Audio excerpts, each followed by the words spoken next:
ಹಸಿರು ಸಾಲಿನ ಹರಿಹರ ಎಂದಿನ ನಂಜುಂಡಸ್ವಾಮಿ ಅವರಿಗೆ, ನಂಜುಂಡಸ್ವಾಮಿ ಅವರಿಗೆ, ರೈತ ನಾಯಕ ನಂಜುಂಡಸ್ವಾಮಿ ಅವರಿಗೆ.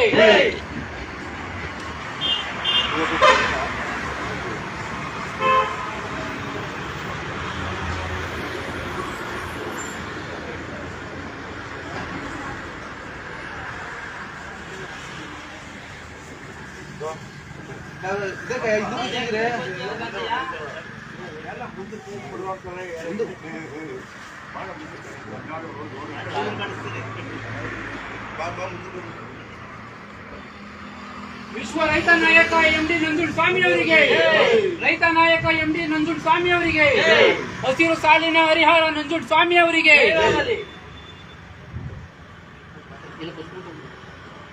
ಬಂಧುಗಳೇ ನಮಸ್ಕಾರ. ಇವತ್ತು ರೈತ ನಾಯಕ, ವಿಶ್ವ ರೈತ ನಾಯಕ ಸ್ವಾಮಿ ಅವರ 21ನೇ ಸ್ಮರಣಾರ್ಥ 89ನೇ ಜಯಂತ್ಯೋತ್ಸವವಾಗಿ ಇವತ್ತು ಮದ್ದೂರಿನಲ್ಲಿ ಈ ಒಂದು ಕಾರ್ಯಕ್ರಮವನ್ನು ನಮ್ಮ KRS ಪಕ್ಷದ ಚಾಲಕಾಧ್ಯಕ್ಷರಾದ ಪ್ರಮೋದ್ ಅವರು ಮತ್ತು ಮಾಜಿ ಅಧ್ಯಕ್ಷರಾದ ಹರೀಶ್ ಗೌಡ್ರು, ಮಾದೇಗೌಡರು, ಮಳವಳ್ಳಿ ತಾಲೂಕು ಅಧ್ಯಕ್ಷರು, ಮತ್ತು ರಾಜೇಗೌಡರು, ಮಹೇಂದ್ರ ಕುಮಾರು, ಮತ್ತು ತಿಮ್ಮೇಗೌಡರು, ದೀಪು, ಮಂಡ್ಯ ಜಿಲ್ಲೆ ಕಾರ್ಯದರ್ಶಿ ನಾವು ಮಹೇಶು, ಈ ಕಾರ್ಯಕ್ರಮವನ್ನು ಒಂದು ಮಾತಾಡೋಕ್ಕೆ ಒಂದು ಅವಕಾಶ ಕೊಟ್ಟಂತೆ ನಿಮಗೆ ಧನ್ಯವಾದಗಳು. ಮತ್ತು ಇದ್ರ ಬಗ್ಗೆ ನಮ್ಮ ಹರೀಶ್ ಗೌಡರು ಒಂದು ಮಾತಾಡಿ.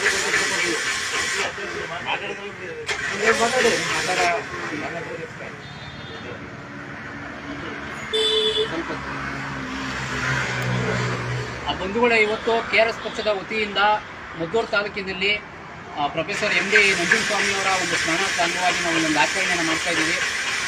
ನಂಜುಂಡಸ್ವಾಮಿಯವರ ಒಂದು ಹಿನ್ನೆಲೆಯನ್ನು ತೆಗೆದುಕೊಂಡ್ರೆ ಮೈಸೂರಿನ ತಂದೆ MN ಮಹಾಂತ ದೇವರು ಹಾಗೂ ತಾಯಿ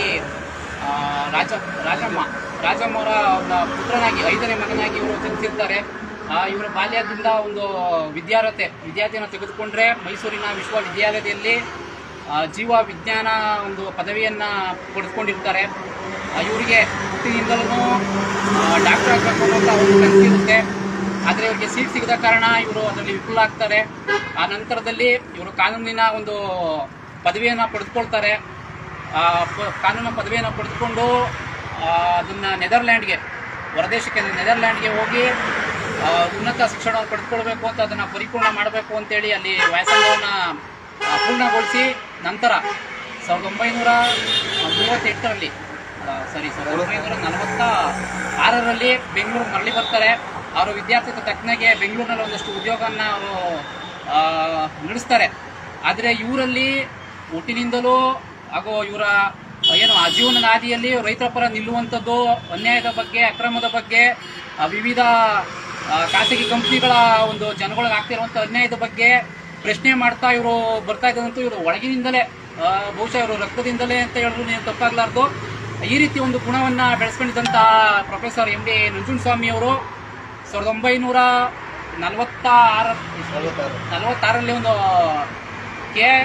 KRS ಅನ್ನುವಂಥ ಪಕ್ಷವನ್ನು, ಅಂದರೆ ರಾಜ್ಯ ರೈತ ಸಂಘವನ್ನು ನಿರ್ಮಿಸ್ತಾರೆ. ಅಂದರೆ ಸಂಸ್ಥಾಪಕರಾಗಿ ಇವರ ಒಂದು ಸುದೀರ್ಘ ಅವಧಿಯಲ್ಲಿ ನಾನಾ ರೀತಿಯ ಚಳುವಳಿಗಳನ್ನು ಹಾಗೂ ಅಭಿಯಾನಗಳನ್ನು, ಅಕ್ರಮಗಳನ್ನು, ಅನ್ಯಾಯಗಳನ್ನು ಮಾಡುವಂತಹ ವಿರುದ್ಧ ಧ್ವನಿಯಾಗಿ ನಿಲ್ತಾ ಇರ್ತಾರೆ. ರೈತ ಪರ ಒಂದು ಹೋರಾಟದಲ್ಲಿ ಇವರು ಕರೆ ಕೊಟ್ಟರೆ ಸಾಕು, ನಾವು ನೋಡಿರ್ತೀವಿ ಇವತ್ತಿನ ಪೀಳಿಗೆಯಲ್ಲಿ ನಮಗೆ ಒಂದು ಹಸಿರು ಶಾಲನ್ನು ಧರಿಸಿ ಅನ್ಯಾಯದ ವಿರುದ್ಧ, ಅಕ್ರಮದ ವಿರುದ್ಧ, ನೊಂದವರ ವಿರುದ್ಧ, ಈಗ ಅತ್ಯಾಚಾರಿ ಮಹಿಳೆಯರ ವಿರುದ್ಧ ನಿಲ್ತಿದ್ದಂಥ ಏಕೈಕ ವ್ಯಕ್ತಿ ಅಂದರೆ ನಮಗೆ ಸ್ಫೂರ್ತಿಯಾಗಿ ಯಾರಪ್ಪ ನಮ್ಗೆ ಸ್ಫೂರ್ತಿಯಾಗಿದ್ದು ಇಷ್ಟು ದಿನ ಒಂದು ಹಸಿರು ಶಾಲನ್ನ ಧರಿಸಿದಂಥವ್ರು ಎಸ್ ಎಚ್ ಲಿಂಗೇಗೌಡರು ನಮಗೆ ಈಗಿನ ಒಂದು ಪೀಳಿಗೆಗೆ ನಮ್ಮಂಥವರಿಗೆ ಒಂದು ಮಾಡೆಲ್ ಆಗಿ, ಒಂದು ಮಾದರಿಯಾಗಿ ನಮ್ಮ ಕಣ್ಮುಂದೆ ನಿಂತಿದ್ರು.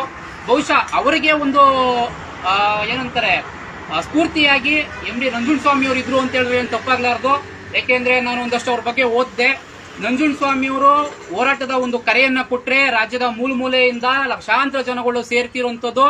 ಆ ಸಂದರ್ಭದಲ್ಲಿ ಇವರು ನಮ್ಮ ಕಣ್ಣುಗಳು ಕಾಣಿಸ್ಕೊಳ್ತಿದ್ರು ಯಾವ ರೀತಿ ಅಂತಂದ್ರೆ, ಅದನ್ನ ಹೇಳ್ಬೋದೇನೋ ಗೊತ್ತಿಲ್ಲ, ಆದ್ರೆ ಅವರ ಒಂದು ಆಟಿಟ್ಯೂಡ್ ಏನಿತ್ತು ಅಂತಂದ್ರೆ ಕೈಯಲ್ಲಿ ಸಿಗರೇಟ್ ಹಿಡಿದು ಹಸಿರು ಶಾಲನ್ನ ಧರಿಸಿ ಒಂದು ಕಿರು ಗಡ್ಡೆಗಳನ್ನ ಬಿಡ್ತಾ ಅವರು ಬಂತು ಅಂತಂದ್ರೆ ಎಂತ ಭ್ರಷ್ಟ ಅಧಿಕಾರಿಗಳು ಸರಿಯೇ ಅವರು ಗಡಗಡ ಅಂತ ನುಡುಗುವಂತಹ ಒಂದು ಶಕ್ತಿಯನ್ನ ಪ್ರೊಫೆಸರ್ MD ನಂಜುಂಡಸ್ವಾಮಿ ಅವರು ಹೊಂದಿದ್ರು.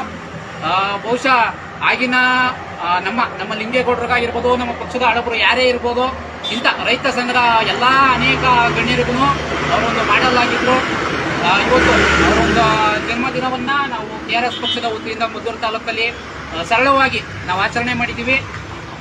ಇಷ್ಟು ಹೇಳ್ತಾ ಸಾಕು. ಇನ್ನು ಮುಂದೆ ಇದೇ ರೀತಿ ಒಂದು ವಿಶ್ವ ರೈತ ನಾಯಕನಾಗಿರುವಂತಹ MD ನಂಜುಂಡಸ್ವಾಮಿ ಅವ್ರ ಅನೇಕ ನಾಯಕರುಗಳು ಮದ್ದೂರು ತಾಲೂಕಿನಲ್ಲಿ ಹುಟ್ಲಿ, ಅವರ ಹಾದಿಯಲ್ಲಿ ನಾವು ಹೋಗೋಣ, ಹೋರಾಟದ ಒಂದು ಕಿಚ್ಚನ್ನು ಹಚ್ಚೋಣ ಅಂತ ಹೇಳ್ತಾ ನನ್ನ ಮಾತನ್ನ ಮುಗಿಸ್ತೀನಿ. ಧನ್ಯವಾದಗಳು.